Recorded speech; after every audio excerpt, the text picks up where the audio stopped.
I wanted to take you guys through the 5 biggest things that I'm going to be looking out for that could help unlock our expectations for the Raptors and some of the players going into the upcoming season.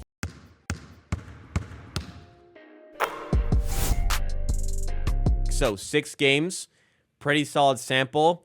What exactly should we be looking for preseason? What is going to give us the best insights into what to expect from the team in the season? Well, we started off by talking about Brandon Ingram. Brandon Ingram is going to be joining this team, and we haven't seen him on court yet in a game setting for the Raptors. I think this has to be the biggest question. I think the most important thing to look for in preseason, I'll save for the end here, but the biggest thing could be just Brandon Ingram. How healthy is Brandon Ingram? Because there's all this talk, like, if he was, I mean, even I said it, if the Raptors were a serious team and were in the playoffs or were hunting for the playoffs, he would have returned last season. People like Brian Windhorst of ESPN was calling it the worst ankle sprain in history. How is Brandon Ingram out for so long with that level of an injury, with an ankle sprain? He should have returned. We don't know the extent of the injury. We don't know if the Raptors said it was worse than it is because they just didn't want to play in the rest of the season because they were tanking and didn't want to risk his further injury, or just they wanted to keep him rested. We don't know what was going on, if he was actually hurt. So I think the big question out of the gate watching this game will be how healthy does Brandon Ingram look?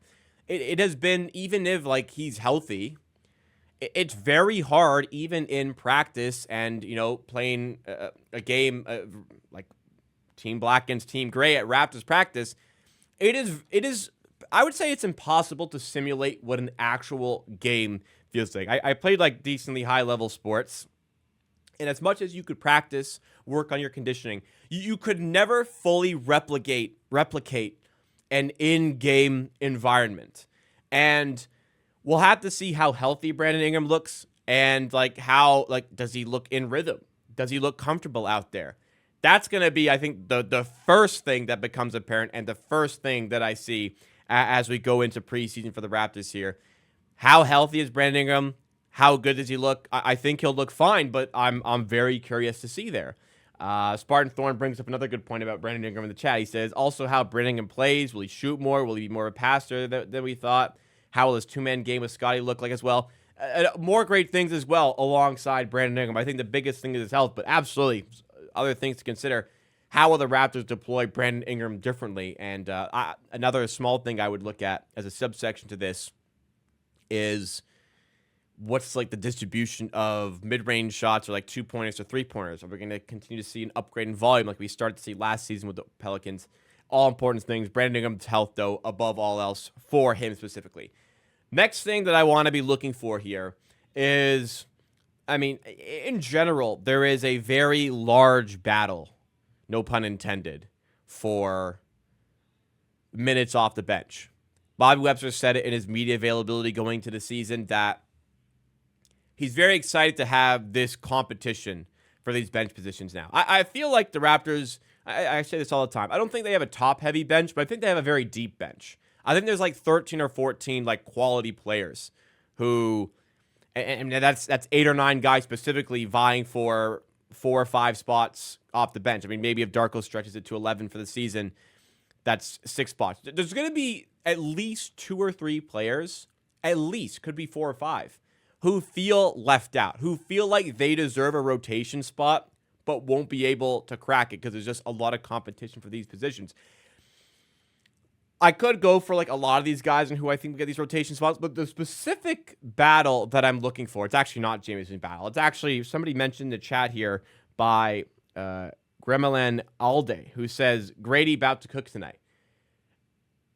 Grady better hope so, because Grady Dick is in a serious competition for some backup spots alongside somebody like Jacoby Walter. Now, I think to start this season, we're going to see a blend of both of them playing off the bench. But I don't think it will become as serious as one of them getting traded.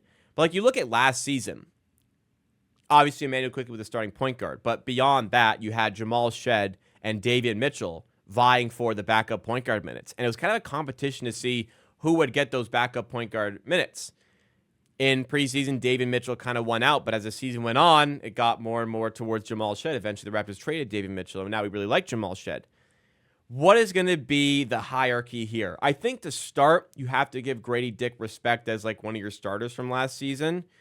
But, I mean, Jacoby Walter in preseason looked very, very promising and very, very interesting. So I could see Walter absolutely vying for some of those minutes.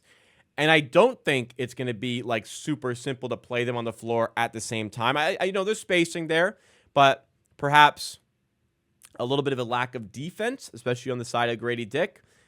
It's just going to be there's going to be competition between those two to get more minutes, because there's a need for shooting and there's going to be probably a need for both of them in a way, but one of them is going to have a bigger role than the other, and I think there's going to be some direct competition there. So I think minutes distribution off the bench is something to look for, but the biggest one I'm looking at is between Jacoby Walter and Grady Dick. Spartan Thorn in the chat here says, if the problem with your bench is that you have too many good players, not enough minutes, that is a problem I want, rather than Precious or Boucher slaving away in Nick Nurse's bench. Yeah, I completely agree.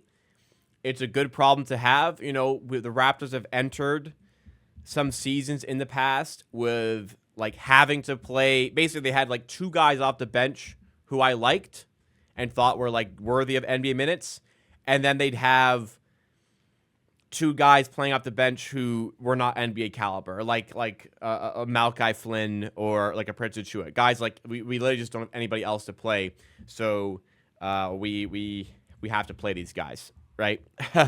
This year, I feel like there's 13 or 14 guys I will entrust with minutes, which is again a great problem to have.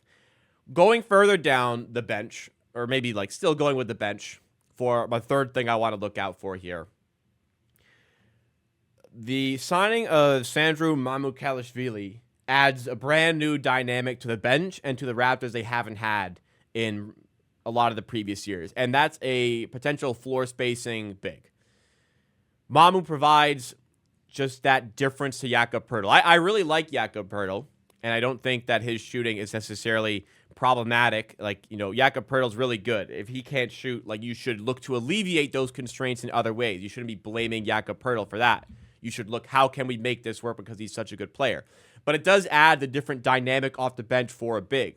So I'm really interested in seeing how Sandro Mamukelashvili is going to be deployed for the Raptors.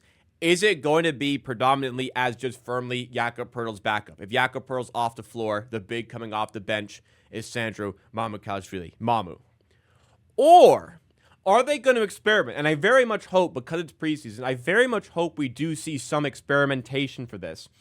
Are we going to see some double big lineups being deployed? Because, you know, we saw last season, I mean, you could look at the NBA champion Oklahoma City Thunder as an example. Obviously, a very good example because they're such good players. But they invested a lot of money into the offseason to get a player like Isaiah Hartenstein and put him next to Chet Holmgren and move Chet Holmgren out to the 4. Now, in previous years, you wouldn't do this. In previous years of the NBA, you'd just have one big and then you'd work on getting floor spacing around that. That wasn't necessarily the case for the Thunder. They could be a little bit of an exception because there's just so much talent on that team. It's just such a loaded roster. But more and more teams started going to double big lineups. I mean, you could even look at the Houston Rockets last season of playoffs. They were going like triple big lineups. They were playing freaking Jabari Smith, Alperen Sengun, and Steven Adams lineups in the playoffs against the Golden State Warriors.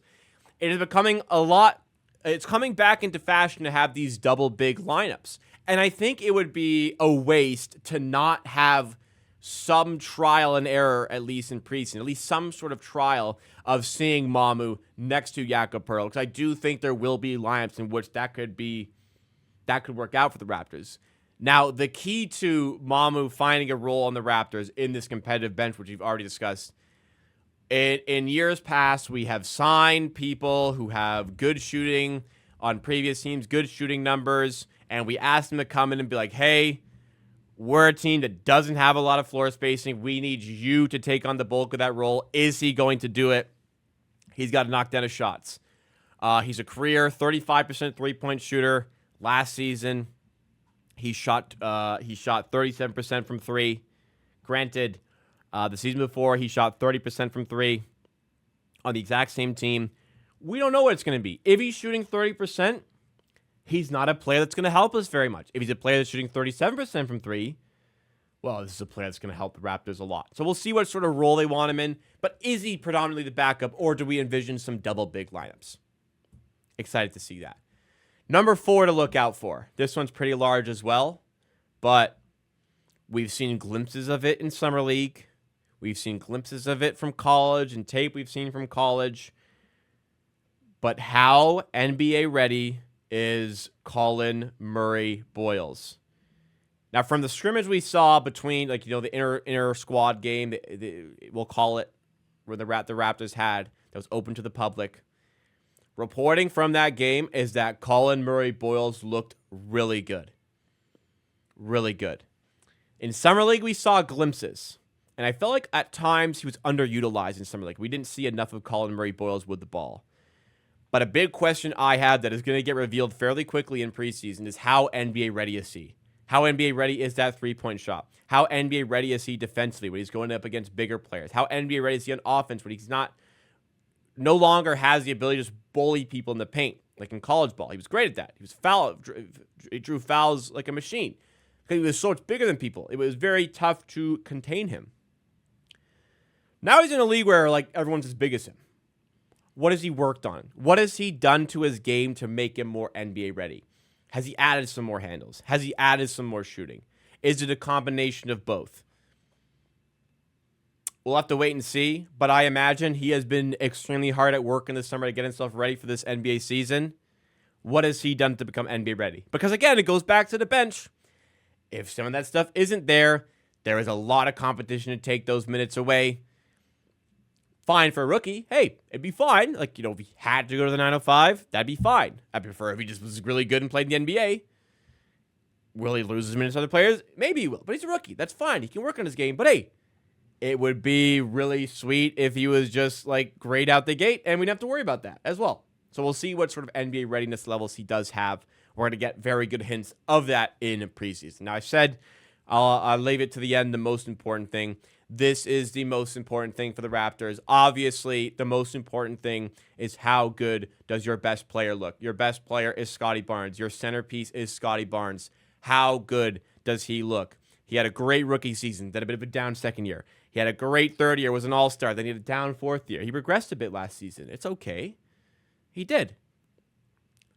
I would tell you, it wouldn't be okay if it stayed that way. We need to see improvements here. He talked about some injury concerns from last season. I think it was the pinkies that were off.